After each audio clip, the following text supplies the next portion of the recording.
আমাৰ সকলোৰে মৰমৰ জুবিনদাবিহীন আজি 11টা দিন সম্পূৰ্ণ হ'ল। আজি গুৱাহাটীৰ কাহিলীপাৰাস্থিত বাসগৃহত জুবিনদাৰ আদ্য শ্ৰাদ্ধ ইতিমধ্যে সম্পূৰ্ণ হৈ গৈছে আৰু যোৰহাটতো যি অহা বুধবাৰে 1 অক্টোবৰ তাৰিখে ৰাজহুৱাভাৱে আদ্য শ্ৰাদ্ধৰ যি আয়োজন কৰিছে সেই স্থানত উপস্থিত আছো। যোৰহাট ষ্টেডিয়ামত এই আয়োজন কৰা হৈছে। মোৰ সহযোগী কেমেৰা পাৰ্চনে দেখুৱাব যোৰহাট ষ্টেডিয়ামৰ যি সামগ্ৰিক দৃশ্য সেই দেখুৱাব।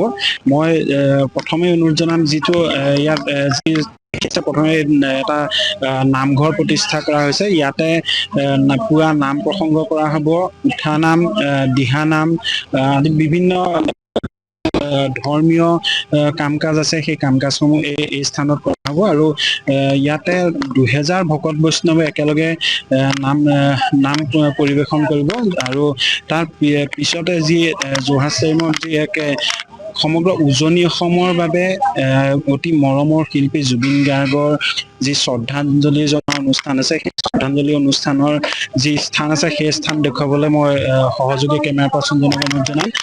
মোৰ সোঁহাতে আছে ইয়াত জুবিন গাৰ্গৰ প্ৰতিচ্ছবি ৰখা হ'ব।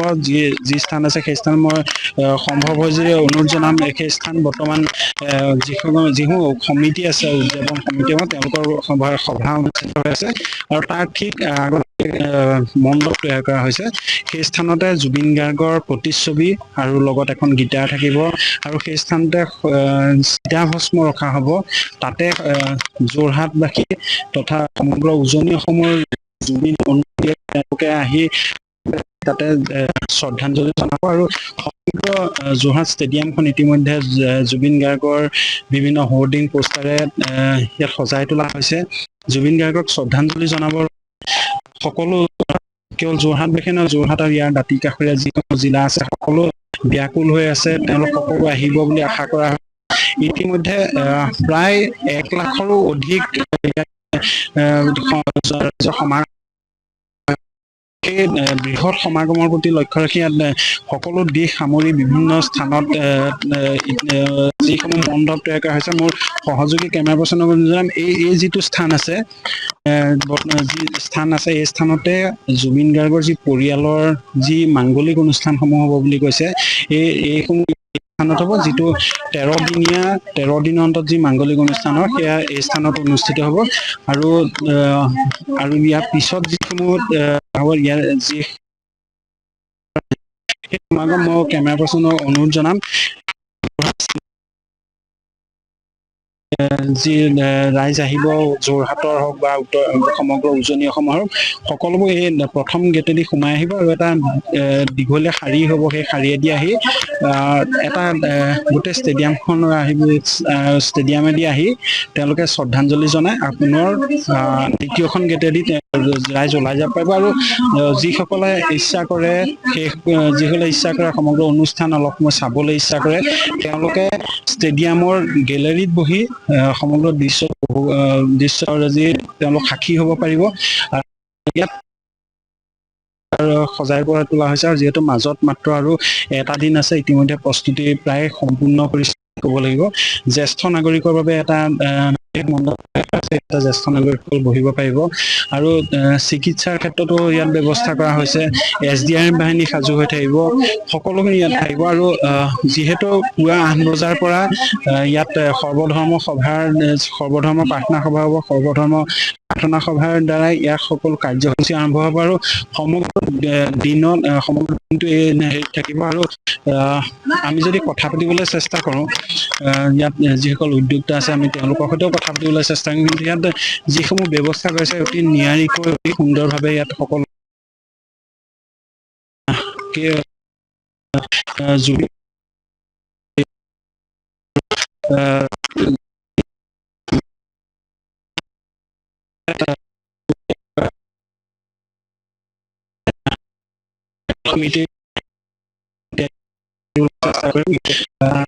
পৰহিলে 1 তাৰিখে আদ্য শ্ৰাদ্ধৰ যি ৰাজহুৱা আদ্য শ্ৰাদ্ধৰ আয়োজন কৰিছে, প্ৰস্তুতি কেনেকুৱা, কি ব্যৱস্থা কৰে?